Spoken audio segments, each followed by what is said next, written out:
उदाहरण के रूप में अगर दिवाली का समय है और दिवाली के समय में आपकी जूता बेचने का शोरूम है और आसपास 5 जूता बेचने वालों के शोरूम है, तो जितना भी दिवाली पर ट्रैफिक क्योंकि बढ़ जाता है, क्योंकि आपको कस्टमर बढ़ जाता है, वो कस्टमर 500 दुकानों में डिवाइड होने वाला है। लेकिन वहीं अगर आपने प्रेज्यूम मार्केटिंग कर दिया, कुछ ऐसा अनयूजुअल कर दिया, तो बाकी चारों का जूते वाले दुकानों का ट्रैफिक भी आपके पास आ जाएगा। ध्यान, मेरी बात समझ पा रहे हैं हम? मान लो 10 लोगों ने अमूमन आना होता था, लेकिन दिवाली पे 100 आएंगे, तो 100 5 दुकानों में 20-20-20 बढ़ जाते हैं। लेकिन अब 20-20-20 बढ़ने की जगह 50 अकेले आपके पास आ जाएंगे, बाकी 50 उनके पास बढ़ जाएंगे। क्यों? प्रेज्यूम मार्केटिंग से आप ट्रैफिक को ज्यादा चुंबक की तरह खींच करके अपनी तरफ ले आते हैं। तीसरा पॉइंट है एक्सपीरियंशियल मार्केटिंग। एक्सपीरियंशियल मार्केटिंग का मतलब क्या है? राइट ऑडियंस को एक्चुअल राइट ऑडियंस, जो आपका परफेक्ट कस्टमर है, जो टारगेटेड कस्टमर है, जो आपका टारगेट ऑडियंस है, उसको अगर आपने कोई नया प्रोडक्ट लाइन थोड़ा एक्सपीरियंस करा दिया किसी प्रकार से, तो उसको याद रह जाएगा। बिना पैसे दी हुई जब कोई चीज़ मिल जाती है तो हर एक को याद रह जाती है। फ्री में मिला हुआ गिफ्ट लोगों को याद रहता है जीवन भर, जो खरीद के लेके जाता है वो शायद कम याद रखे। जैसे स्टारबक्स ऐसा बहुत करता है, जब अपना नया प्रोडक्ट लेके आता है लोगों को एक्सपीरियंस कराता है।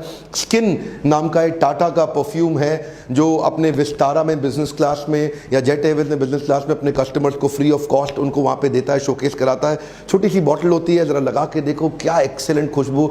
तो उसके चक्कर में मैंने जाकर के बाद में एक मॉल से खरीद भी लिया स्किन का परफ्यूम। क्यों? मुझे अच्छा लगा, वो एक्सपीरियंस मेरे ध्यान में रह गया। एक्सपीरियंशियल मार्केटिंग में कोका कोला ने एक नया कैंपेन लॉन्च किया, स्मॉल वर्ल्ड मशीन। ओए होए, क्या कैंपेन था! दिल्ली में उन्होंने कोक वेंडिंग मशीन एक मॉल के बीच में लगाया, ऐसे ही लाहौर में कोक वेंडिंग मशीन एक मॉल के बीच में लगाया। और उन्होंने क्या बोला? हमारी दूरियां, इन दूरियों को कम करने के लिए एक वायरल कैंपेन उन्होंने क्रिएट किया।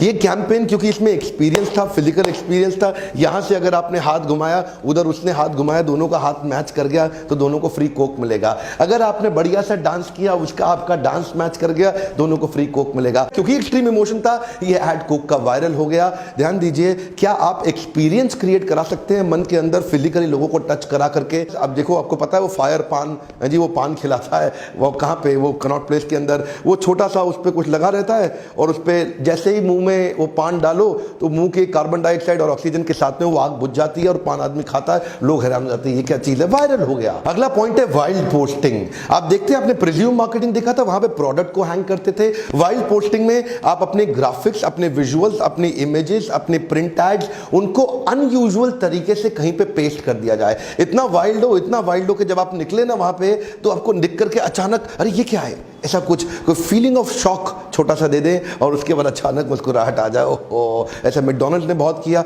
ड्यूरासेल्स ने अपनी बैटरी सेल्स को लगा करके रास्ते के अंदर लिख दिया, वहाँ से आवाज़ आती है उसके पास से निकलो कि खतरा है 440 वोल्ट। और जैसे ही आदमी थोड़ा आगे निकलता है तो कहता है ड्यूरासेल की बैटरी खत्म नहीं होती। तो ये क्या किया इसमें साउंड, मोशन, विजन, तीनों इफेक्ट थे, जिसके कारण एक व्यक्ति चौंक जाता है, देखता है, और उसको ड्यूरासेल जीवन भर के लिए याद रह जाता है। ये केवल जितने लोगों ने देखा उनको याद नहीं रहता, ये बाद में सोशल मीडिया पे भी मूव कर जाता है, जहां से फिर से वायरल हो जाता है। तो पहली चीज, आपके लोकल रीजन में आप छा जाओगे, बाद में भी छा जाओगे। आप पूछो आपको कैसे काम आएगा? अगर आप ज्वेलर हैं, आप जो भी ऐसा करते हैं, तो आसपास कई दुकानें, वो सारी दुकान का ट्रैफिक आपके पास कैसे आए? इन्हीं प्रकार की वाइल्ड पोस्टिंग आपको मदद कर सकती है। क्यों? ट्रैफिक पुल करने में, लोगों का आकर्षण केंद्रित करने में आपकी मदद करेगा।